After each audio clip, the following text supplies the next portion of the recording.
Dustin, just a few quick words on Abu Dhabi. I know it's your first time here, but what have you been your sort of experiences and views on the city so far? Very clean, very beautiful city. People have been awesome, very welcoming.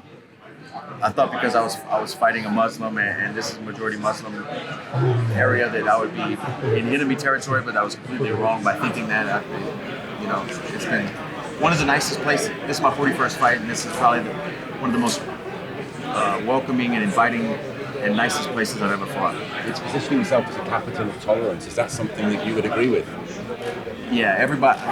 It feels good out here, man. It really does. It feels like I'm blown away. This is completely, not that I had bad thoughts about it, but it's way better than I could have expected. Imagine. Thank you. Guys, you don't use any trash talk, like Conor McGregor. Why?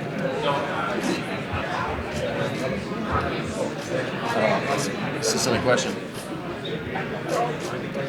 If somebody says "fuck you," I'll say "fuck you" back, but I'm not going to go out of my way to just assault somebody verbally. You know what I mean? It's just not how I roll.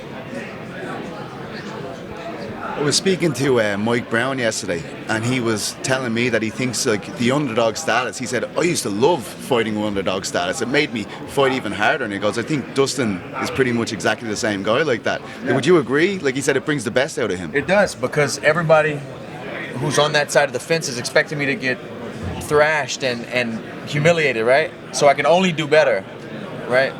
All the Khabib has to live up to going out there and dominating me.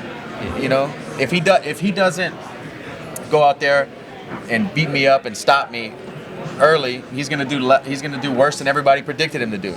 You know, I feel like the pressure's on him. I have everything to gain in this fight. I feel like nearly every fight you go into, you have to deal with this, like where people are underselling you. So I guess there's probably a comfort in it too, right? Yeah, it's not a foreign place to be. Yeah. And just in terms of like a turbulent partisan crowd, I've seen you fight in those kind of situations before. It doesn't seem to bother you at all. But can you draw on that experience you have from your previous fights? Yeah, this is an evolution of going up against the odds, of going up against the doubters and walking past boos to get to this point. It's the perfect timing in my career to fight a fight like this because I don't care about that stuff. I care about 25 minutes.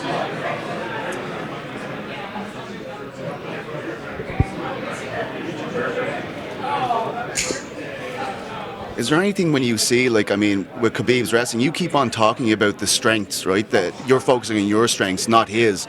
And when I think about what McGregor has said after his fight with Khabib, it feels like he has fallen into that trap to some degree. Like, that's what he keeps saying about it. You know, we just focus on wrestling. I was barely doing any pad rounds. I mean, did you take anything from him saying that, or was this just always your thought process going into this fight? This was just my process going into this. I knew that I needed to try to hurt the guy. I knew that I didn't want to circle too much and put myself on the fence or lose rounds by being too timid. I just need to go out there and fight. I can do it all, you know. Is this a shock the world moment? Like, I know it's hard for you to see that. Like, I mean, when you look at the skill sets, it's very even. But just given the fact that the UFC are coming to Abu Dhabi, it's based around, you know, Khabib being this huge star in this part of the world.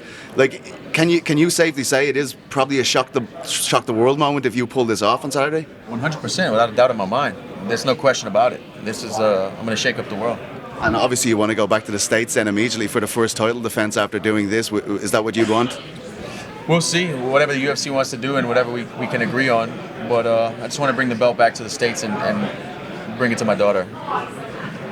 Have you been in touch with her, or do you try and kind of separate yourself from that to kind of get into a kind of fighting mindset? No, my family comes with me to training camps. I don't separate myself too much from it. You know, when I was younger, I used to think maybe I needed to here and there, but my wife and daughter come with me to my whole training camp, every fight camp. We're very close. They're my why. I like to have them around. Thanks so much, Dustin. Cheers.